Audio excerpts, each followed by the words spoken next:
역사란 무엇인가? 이 사회와 개인에 대해서 첫 번째 얘기를 알아보도록 하겠습니다. 사회가 먼저인가, 개인이 먼저인가 하는 문제는 암탉과 달걀의 문제와도 같습니다. 이것을 논리적인 문제로 다루든 혹은 역사적인 문제로 다루든 여러분의 주장은 어차피 완전히 반대되는 또 하나의 일방적인 의견에 의해 결론이 수정될 것입니다. 사회와 개인의 관계는 서로 떼어놓을 수가 없습니다. 이들은 서로 필요로 하고 상호 보완적이며 대립적인 관계가 아닙니다. 영국의 시인인 존 don은 이런 말을 했습니다. 인간은 어느 누구도 섬이 아니며 그 자체만으로 완벽할 수 없다. 모든 인간은 본토의 일부분으로 대륙의 한 조각과 같다. 진리가 담겨있는 말입니다. 이에 대해 고전적 개인주의자인 스튜어트 밀은 인간을 함께 모아놓는다고 해도 다른 종류의 실체로 바뀌지는 않는다고 말한 바 있습니다. 물론 그렇기는 합니다. 그러나 모아놓기 전에 또 인간들은 존재했다거나 어떠한 종류의 실체를 가지고 있었다든가 하는 식으로 가정하는 것은 잘못입니다. 세계는 우리가 태어나는 순간부터 우리에게 작용하기 시작하여 우리를 단순한 생물적 단위에서 사회적 단위로 바꿔 놓았습니다. 역사가 시작된 시대든 역사 이전의 선서 시대든 시대를 막론하고 모든 계층의 인간은 하나의 사회 속에서 태어난 직후부터 이 사회에 의해서 그 모습을 형성하게 됩니다. 따라서 인간이 사용하는 언어도 개인적인 상속물이 아니라 인간이 성장한 집단으로부터 받은 사회적 획득물입니다. 언어와 환경은 인간의 사상을 결정하는 데 기여합니다. 어린 시절에 갖게 되는 관념 역시 다른 사람으로부터 받아들인 것입니다. 만일 사회로부터 벗어난 인간이 있다면 아마 언어나 정신을 갖지 못할 것입니다. 로빈슨 크루소 이야기가 매력적인 것은 그것이 사회로부터 고립된 개인을 상상했기 때문입니다. 그러나 이 시도는 결국 좌절되고 말았습니다. 로빈슨은 추상적인 개인이 아니라 요크 출신의 영국인이었습니다. 성경을 가지고 있었으며 자기 종족의 신에게 기도를 했습니다. 뿐만 아니라 그는 얼마 지나지 않아 플라이데이라는 하인을 얻기도 했습니다. 새로운 사회 건설이 시작된 것입니다. 이와 유사한 또 다른 신화는 톨스토예프스키 소설 악령에 등장하는 키릴로프의 이야기입니다. 키릴로프는 자신의 완전한 자유를 입증하기 위해 자살을 기도했습니다. 왜냐하면 자살만이 개인에게 허락된 단 하나의 완전히 자유로운 행위이며 그 밖의 모든 행위는 어떤 형태로든 사회 구성원으로서의 성격을 내포하고 있다고 생각했기 때문입니다. 인류학자들은 문명인에 비해서 원시인이 훨씬 더 사회적 존재로 완전히 사회에 의해 만들어진다고 말합니다. 여기에도 기본적인 진리가 적용됩니다. 복잡하고 발달된 사회에 비해 단순한 사회 쪽이 더 획일적입니다. 개인의 기술이나 직업의 다양성을 요구하는 정도가 적으며 그런 기회도 훨씬 적다는 뜻입니다. 이러한 의미에서 볼 때 개인화의 증대란 발달된 현대사회의 불가피한 산물입니다. 이러한 개인화 문제는 사회활동에 구석구석 영향을 미칠 수밖에 없습니다. 그러나 이러한 개인화 과정과 점점 커지고 있는 사회의 힘과 결속력을 대립적인 관계로 보는 것은 커다란 잘못입니다. 사회의 발달과 개인의 발달은 병행되지도 하지만 서로를 견제할 때도 있습니다. 사실 우리가 복잡하고 발전된 사회라고 일컫는 것은 모두 개인 간의 상호 의존 관계가 발전되고 복잡한 형태를 지녔다고 생각되는 사회입니다. 현대의 국가와 사회가 개인 구성원들의 성격과 사상을 만들어내고 그들 사이에서 일정한 정도의 단일성 및 동질성을 만들어내는 힘이 미개한 사회의 힘보다 더 약하다고 생각하는 것은 매우 위험한 발상입니다. 국민성이 생물학적 개체의 차이에 따른다는 낡은 개념은 사라진 지 오래되었습니다. 그러나 사회나 교육 등으로 이루어지는 국민적 배경의 차이로부터 생기는 국민성의 차이는 부정하기 어렵습니다. 인간성이라고 이끌어지는 포착하기 어려운 실체는 나라와 시대에 따라서 현저하게 차이가 나므로 이것을 지배적인 사회적 조건이나 관습에 의해서 형성된 하나의 역사적 현상으로 보는 것도 무리는 아닙니다. 예를 들면 미국인과 러시아인 그리고 인도인 사이에는 많은 차이가 있습니다. 이러한 차이들 중에서 가장 중요한 것은 여러 개인들 사이에 형성되는 사회적 관계, 다시 말해 사회가 구성하는 방식에 대해서 다양한 양식의 태도를 띈다는 것입니다. 그렇기 때문에 미국과 러시아, 인도 등 각국의 사회적 차이를 연구하는 이들 미국인과 러시아인 그리고 인도인의 차이점을 연구하는 최선의 방법이 될 것입니다. 미개인과 마찬가지로 문명인도 실질적으로 사회에 의해 만들어지고 있습니다. 사회가 그들에 의해 만들어지는 것과 같은 것입니다. 달걀 없이는 암탉이 있을 수 없는 것처럼 암탉 없이는 달걀 또한 있을 수 없습니다. 서구 사회가 겨우 벗어나려고 하는 뚜렷하고 외적인 시기가 우리를 모호하게 만들지 않았다면 이처럼 명백한 진실에 대해서 논의할 필요조차 없었을 것입니다. 개인주의 숭배는 현대 역사적 신화 중에서 가장 널리 보급되어 있습니다. 브루크 하르트의 저서 이탈리아에서 르네상스 문화 제2장에는 개인의 발달이라는 부제가 붙어 있습니다. 유명한 성경이 나오는 대목이죠. 그의 설명에 따르면 개인에 대한 숭배는 르네상스와 함께 시작되었다고 합니다. 그때까지는 개인이란 민족, 민중, 당파, 가족, 단체의 이론으로만 인식되었다는 정도가 고작이었습니다. 그러던 것이 정신을 가진 개인이 되거나 자기 자신을 정신적 존재로서 인정하게 되었다고 합니다. 그 후 개인 숭배는 자본주의와 프로테스탄티즘의 대두와 연결되고 다시 산업혁명의 시작과도 연결되었으며 자유방임의 학설과도 연결되었습니다. 프랑스 혁명에 의해 선언된 인간과 시민의 권리는 개인의 권리였습니다. 개인주의는 19세기 위대한 철학인 공리주의 기초가 되었습니다. 영국의 정치가 존 몰리는 타협론이라는 논문에서 개인주의 및 공리주의를 인간의 행복과 복지의 종교라고 표현했습니다. 주시하다시피 빅토리아 시대의 자유주의 특색이 잘 나타난 문헌입니다. 소박한 개인주의는 인간을 진보하게 한 기조가 되었습니다. 이것은 특정한 역사적 시기의 이데올로기를 매우 적절하게 분석해 줄 것입니다. 그러나 제가 여기서 밝히고 싶은 것은 현대 사회 발전에 수반되었던 개인화의 증대는 문명이 발전하는 과정에서 정상적으로 나타나는 과정이라는 사실입니다. 사회혁명은 어떤 새로운 사회 집단을 권력의 자리에 앉히는 것을 말합니다. 사회혁명은 언제나 개인을 통해서 그리고 개인의 발전에 신선한 기회를 제공함으로써 이룩되는 것입니다. 사회주의 기초 단계에서는 생성과 분배의 단위가 일반적으로 한 개인에 달려 있었기 때문에 새로운 사회 질서의 이데를 오르기로는 개인의 창의적인 능력이 매우 강조되었습니다. 그러나 이러한 과정이 사회된 개인의 반역이라든가 역사적 발전이나 특수한 한계를 나타내는 하나의 사회적 속박으로부터의 개인의 해방이라는 관점으로 설명되어서는 안 됩니다. 많은 징후가 암시하듯이 이러한 발전과 이데올로기의 중심이었던 서방 세계에서도 결국 이 역사적 시기는 종말을 맞고 있습니다. 그렇다고 여기서 새삼스럽게 소위 대중민주주의가 대두했다든가 경제적 생산 및 조직이 개인 위주의 형태로부터 점차 집단 위주의 형태로 변했다는 식으로 강조할 필요는 없습니다. 어쨌든 이 길고도 풍요로웠던 시기가 난 이대로 오르기는 아직도 소굴은 물론이고 영어 사용 국가에서는 여전히 지배적인 힘을 발휘하고 있습니다. 우리가 자유와 평등 사이의 긴장이라든가 개인적 자유와 사회적 정의 사이의 긴장이라는 문제 등을 추상적 용어로 논하다 보면 그러한 싸움이 추상적인 관념 사이에서 일어나는 것이 아니라는 사실을 잊어버리게 됩니다. 그것은 추상적인 개인과 추상적인 사회 사이의 투쟁이 아니라 사회 속에 있는 개인 집단 간의 싸움이며 각 집단은 자기 편에 유리한 사회 정책을 추진하고 자기 편에 불리한 사회 정책을 저지하기 위해 싸운다는 것을 의미하는 것입니다.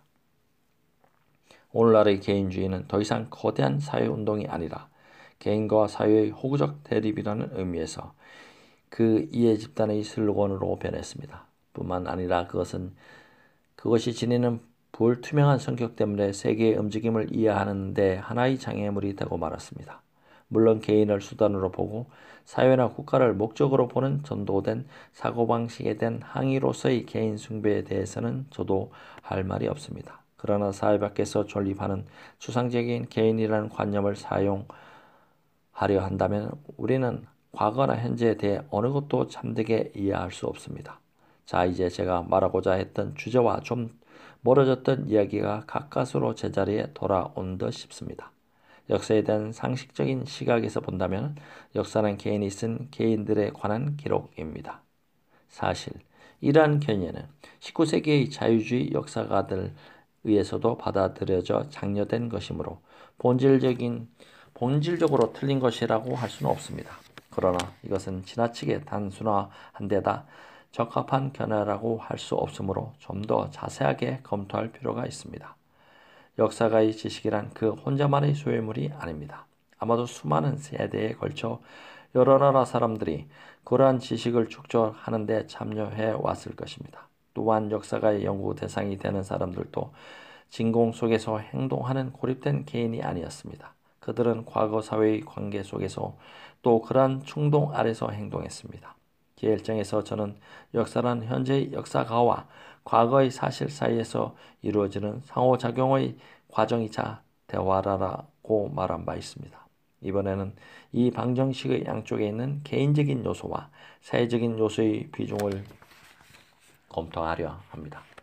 즉 역사가는 어느 정도까지가 단일한 개인이라고 할 수 있고 어디까지가 사회적 산물이라고 할 수 있는가, 또한 어디까지가 시대적 산물이며 역사상의 사실은 어디까지가 개인에 관한 것이고 어디까지가 사회적인 사실인가, 이런 문제를 검토할 것입니다. 역사가는 하나의 개인입니다. 동시에 다른 개인들과 마찬가지로 그 역시 하나의 사회적 현상이고 자신이 속해 있는 사회의 산물이 동시에 의식적이든 무의식적이든 그 사회의 대변인이기도 합니다. 이러한 자격으로 역사가는 역사적인 과거의 사실에 접근합니다. 우리는 종종 역사의 과정을 움직이는 행렬이라고 표현하곤 합니다. 이 비유는 그런대로 훌륭한 편입니다. 이런 비유에 혹한 나머지 역사가들이 우뚝 솟은 암벽 위에서 아래의 경치를 굽어보는 독수리나 사일둘 외에 서 있는 주요 인물과 같은 위치에 있다고 스스로를 생각하지 않는 한 말입니다. 사실 말도 안 되는 이야기죠. 역사가도 이러한 행렬의 한편에 낀 채 터덜터덜 걸어가고 있는 또 하나의 보잘것없는 인물에 지나지 않으니까요. 더구나 행렬이 휘어지거나 오른쪽이거나 왼쪽으로 돌며 때로는 거꾸로 되돌아오고 감에 따라 행렬 각 부분의 상대적 위치가 끊임없이 변하게 마련입니다.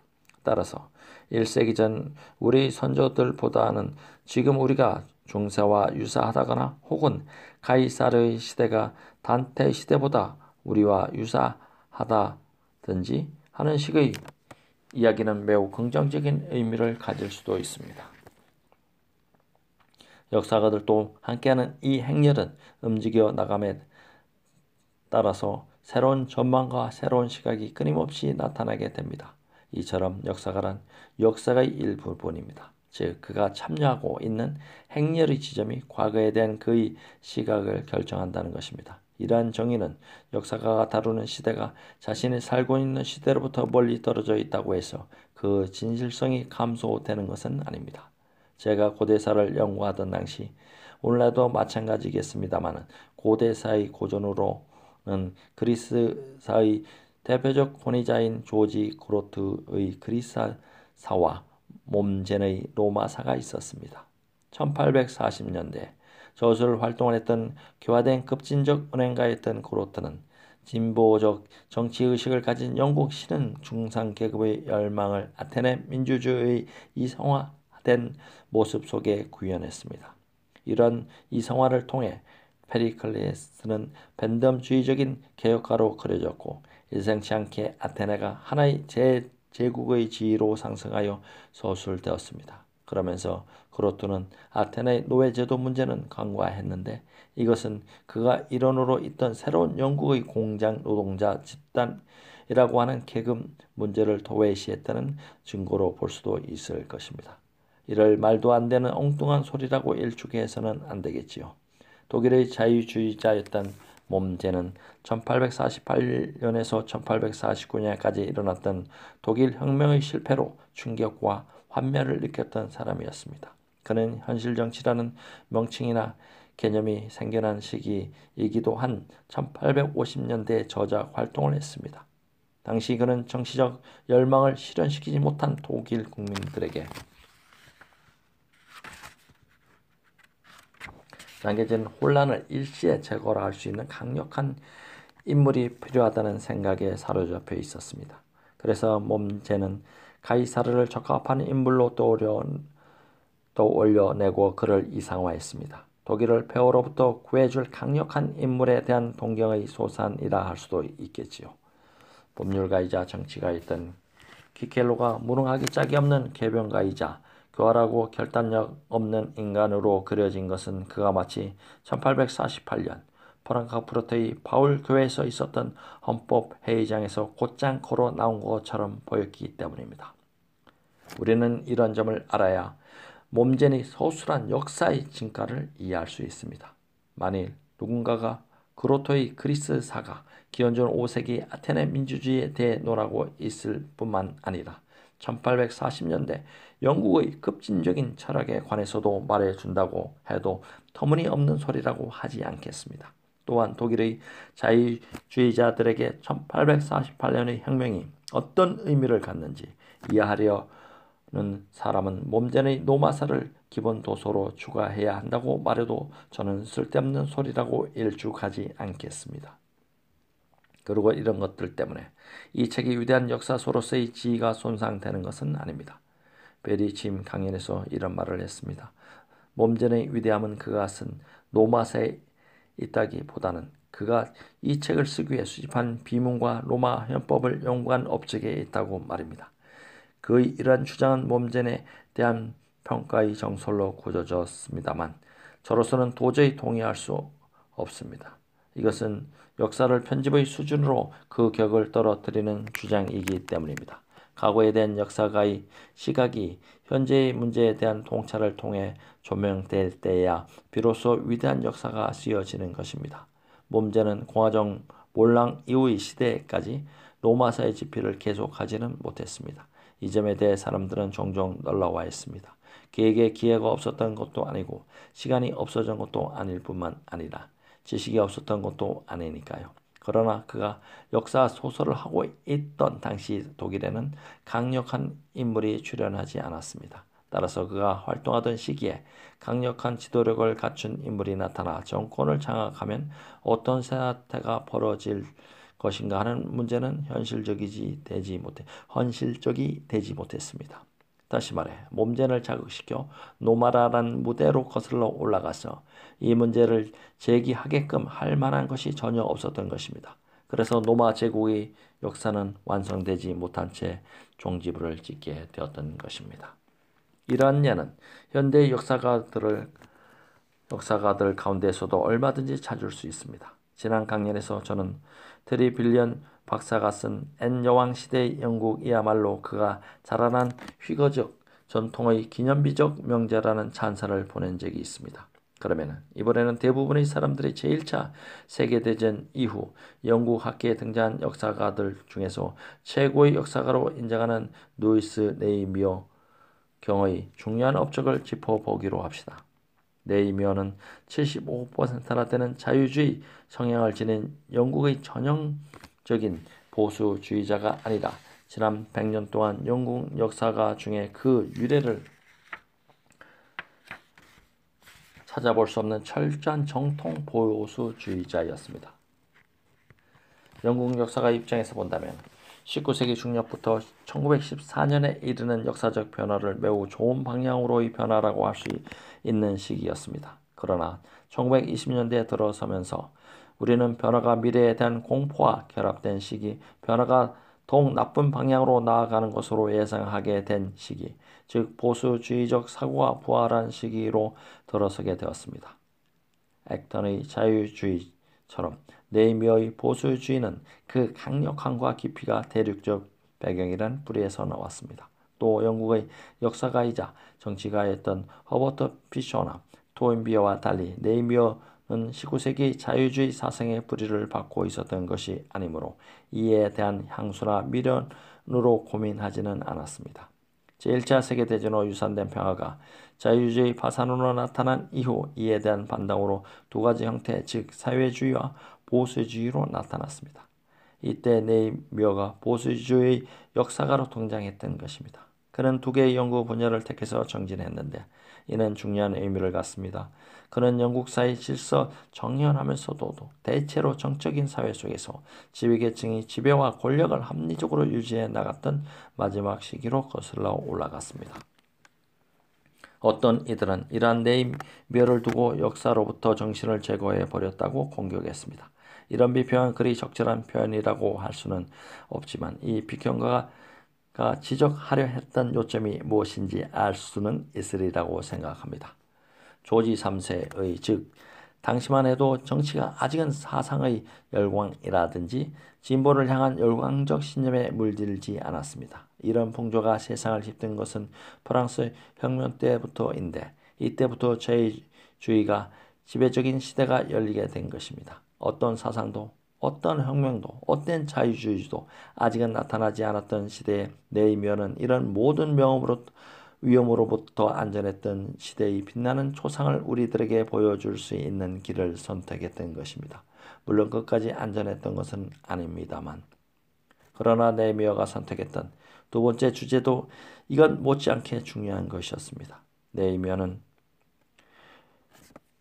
영국과 프랑스 그리고 미국과 러시아 등에서 있었던 위대한 근대의 창조적 혁명을 무시하고 오직 1848년의 유럽 혁명에 대해서만 철저히 연구했습니다.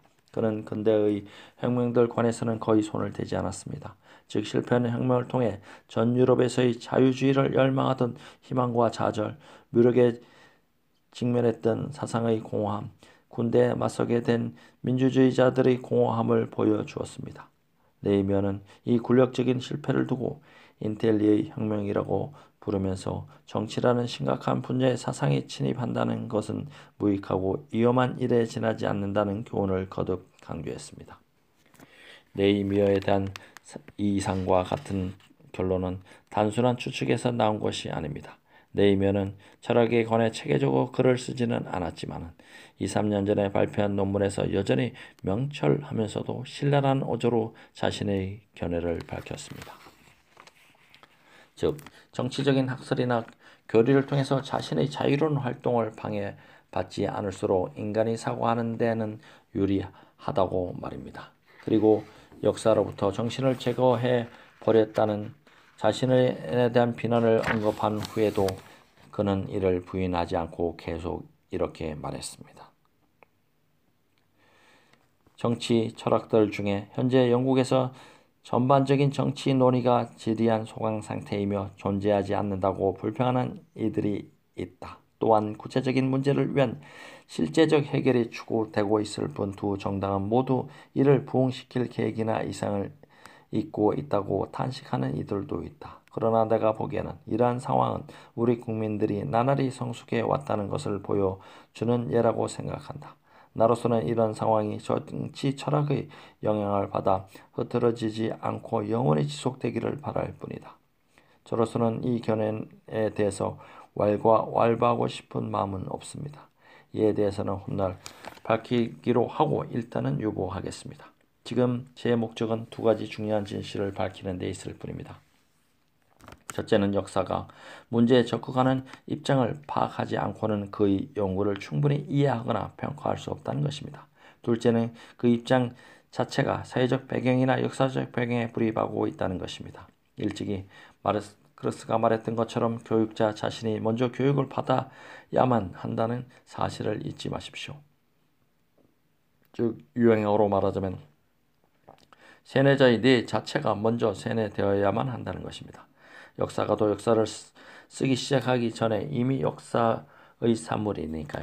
제가 방금 거론한 역사가들, 즉 그로트와 몸젠, 그리고 트리빌리언과 네이미어는 모두가 단일한 사회적 틀과 정치적 틀에 매여 있었던 사람들입니다. 그래서 이들의 초기 저작과 후기 저작 사이에는 괄목할 만한 견해의 변화가 없었습니다. 그러나 격동기의 사회 역사가들 중에는 그 저서 속에 하나의 사회 질서가 아니라 여러 가지 질서가 이루어지는 계기를 반영하는 사람도 많습니다.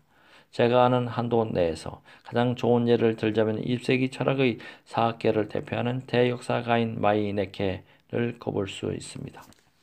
연구 활동 기간이 이례적으로 길었던 그는 조국의 격렬한 변화와 혁명과 파국을 그대로 겪었습니다. 여기서 우리는 서로 다른 형태의 마이네케를 만날 수 있는데 각각 다른 역사적 시기를 대변하는 인물이라고 할 수 있습니다.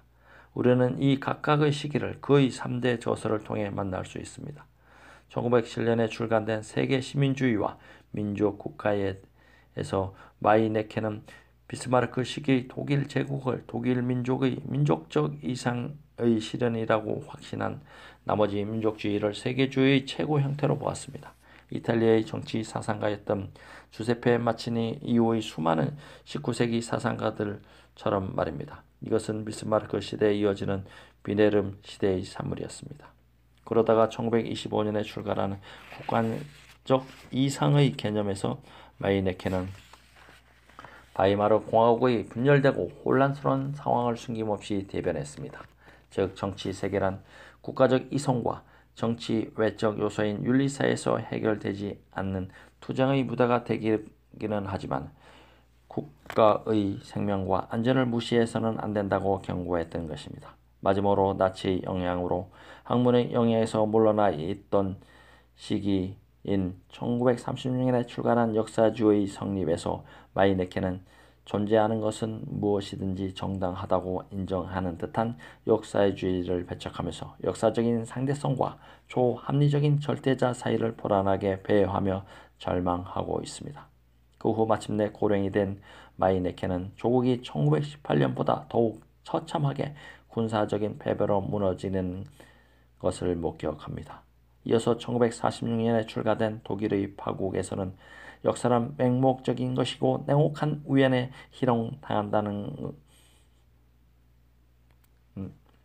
희롱당하는 것이라는 생각에 힘없이 무너져 버리고 맙니다. 심리학자나 전기 작가들은 여기서 개인으로서의 마이네케의 변모에 흥미를 느낄 법합니다. 그러나 역사가들에게 흥미로운 것은 마이네케가 겪은 3개 혹은 4개의 시기가 뚜렷하게 대조를 이루는 가운데 존재했다는 사실과 이를 마이네케가 역사라는 과거 속에 어떤 방식으로 반영시키고 있는가 하는 점일 것입니다. 그 비슷한 예를 가까운 영국에서 찾아보겠습니다. 영국 정치계에서 자유당이 세력을 잃고 난 직후인 1930년대는 우상탕파를 외치던 시기였습니다. 그때 버터필드 교수는 희구적인 역사 해석이라는 책을 냅니다. 그의 성공은 당연한 결과였습니다. 이 책은 여러 가지 면에서 주목할 만한 책이었습니다. 주목을 받았던 이유 중 하나는 이 책이 비록 130페이지에 걸쳐 희구적 해석을 비난하면서도 세계를 참고하지 않더라도 제가 아는 한 영국의 정치가이자 웅변가인 찰스 폭스를 제외하고는 단 한 명도 희극파를 거론하지 않았기 때문만이 아닙니다. 물론 폭스는 역사가가 아니다. 게다가 희극파가 아니었던 액턴을 제외하고는 단 한 명의 역사가 이름도 들먹이지 않았다는 사실입니다. 오히려 세밀하게 묘사하지도 못하고 정확하게 기술하지도 못했지만 내용 전체가 재치 있는 독설적 비평으로 채워져 있었습니다. 이 책을 읽은 독자들은 적어도 희귀적 해석이 좋지 않다는 점은 뚜렷이 깨닫게 되었습니다. 이런 희귀적 해석에 대한 비난 가운데 하나는 현재와 관련지어서 과거를 연구한다는 것이었습니다. 버터필드 교수는 이 점에 관해 단호하면서도 엄격하게 말하고 있습니다. 한 누로는 현재를 보면서 다른 한쪽 누로는 과거를 연구하는 것이야말로 역사의 모든 제약과 개변의 근원이다. 이것이야말로 비역사적이라는 말의 본질적인 뜻이다. 그로부터 12년이라는 세월이 흘렀습니다. 우상 파괴적인 풍조도 사라졌습니다.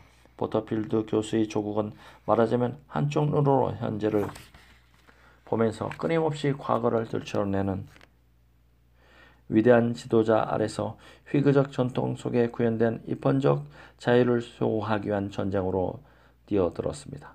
1944년에 출간된 영국인의 역사라는 얇은 책에서 버터필드 교수는 회귀적인 역사 해석은 영국적 해석이라고 단정했을 뿐만 아니라 영국적인 역사와 결합한 것에 대해서 현재와 과거의 결합이라고 열정적으로 역설했습니다. 이러한 견해의 반전에 관심을 집중시키는 것이 악의적인 비판을 하기 위함이 아닙니다.